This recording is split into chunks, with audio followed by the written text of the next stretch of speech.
Welcome to Suresh talks. सबसे पहले तो आज मैं आप लोगों को थैंक यू बोलना चाहूँगा।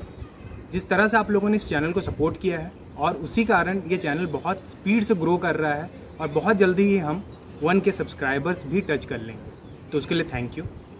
आज का वीडियो बेसिकली है कि हम अपने गोल्स को कैसे पहचानें। हुआ यूँ कि कुछ दिन पहले मैंने गोल सेटिंग पे वीडियो डाली थी। अगर आपने उस वीडियो को नहीं देखा है तो उसको आई लिंक पे चेक करके आप देख सकते हैं। तो उस वीडियो को देखने के बाद एक स्टूडेंट ने मुझसे क्वेरी की कि सर आपने गोल सेटिंग के बारे में तो बता दिया, लेकिन बहुत टाइम ऐसा होता है कि हमें यही नहीं पता होता कि हमारे गोल्स हैं क्या। तो उस स्टूडेंट्स के क्वेरी को तो मैंने उस समय उसको आंसर दे दिया कि कैसे जाने अपने गोल्स को।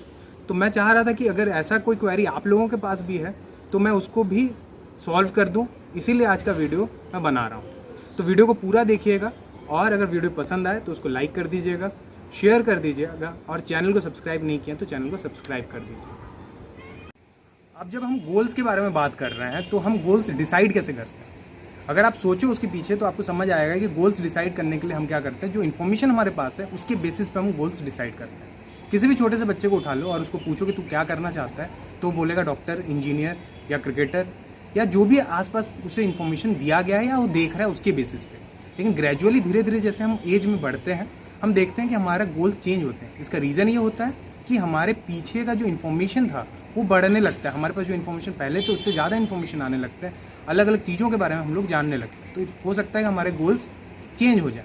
तो अब कैसे गोल्स डिसाइड करें? आपके लिए गोल डिसाइड करना तो बहुत इंपॉर्टेंट है, क्योंकि गोल्स होंगे तभी जाके आप सक्सेस अचीव करोगे, क्योंकि वो रास्ता है जिसके थ्रू आप जाओगे और उसको अचीव करोगे, तब आप सक्सेस को वैल्यू कर पाओगे, सक्सेस मिलेगा आपको। लेकिन अब इतने सारे इन्फॉर्मेशन के साथ रोज़ गोल्स चेंज हो रहे हैं तो आपको करना क्या है? तो प्रॉब्लम ये है कि गोल्स डिसाइड करने में हम गलती करते हैं। हम क्या करते हैं, हम रिजल्ट ओरिएंटेड गोल्स डिसाइड करते हैं, प्रोसेस ओरिएंटेड गोल्स डिसाइड नहीं करते हैं। अब रिजल्ट ओरिएंटेड गोल्स क्या है और प्रोसेस ओरिएंटेड गोल्स क्या है? अभी रिजल्ट ओरिएंटेड गोल्स जो हैं वो फ्यूचरिस्टिक गोल्स हैं, जबकि प्रोसेस ओरिएंटेड गोल्स हैं जो प्रेजेंट में हम कर सकते हैं। अब होता क्या है कि रिजल्ट ओरिएंटेड गोल या फ्यूचरिस्टिक गोल्स जब हम डिसाइड करते हैं, मान लो आपका डिसीजन है कि आपको डॉक्टर बनना है। अब प्रेजेंटली आपको जब डॉक्टर बनोगे, अभी प्रेजेंट डे से आप डॉक्टर जब बनोगे, उसके बीच में बहुत बड़ा गैप है, बहुत दिनों का गैप है। अब होता क्या है, धीरे धीरे उस गोल्स के प्रति आपका जो मोटिवेशन है वो लो हो जाता है, बिकॉज आपको दिख नहीं रहा होता कि आप डॉक्टर बन रहे हो। तो इसमें प्रॉब्लम है कि आप कंफ्यूज हो जाओगे, क्योंकि अगर आप मोटिवेटेड नहीं हो अपने गोल्स के लिए तो आपको जब जो भी नया चीज़ दिखेगा, नेक्स्ट नया चीज़ जो भी दिखेगा, आप उसको अपना गोल बनाने लग जाओगे और कंफ्यूज होते रहोगे कि कौन सा मेरा गोल है।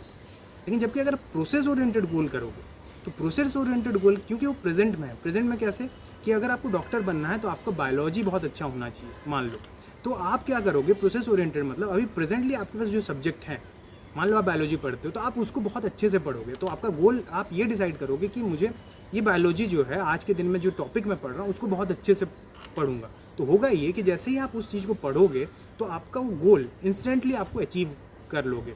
तो आप मोटिवेटेड रहोगे कि आपका जो लॉन्ग टर्म गोल है उसको अचीव करने के लिए आप शॉर्ट टर्म गोल्स को धीरे धीरे अचीव कर रहे हो। नट सेल में अगर बोलूँ तो आप जब भी गोल्स बनाओ, लॉन्ग टर्म गोल्स रखो, लेकिन उन गोल्स को छोटा छोटा तोड़ दो और उनको छोटे टाइम फ्रेम में तोड़ दो, ताकि जब आप उन लोगों को छोटे छोटे गोल्स अचीव करने लगो तो आप मोटिवेटेड रहो उस लंबे गोल के लिए, उस लॉन्ग टर्म गोल्स को अचीव करने के लिए, और अल्टीमेटली आप उस गोल्स को अचीव करोगे।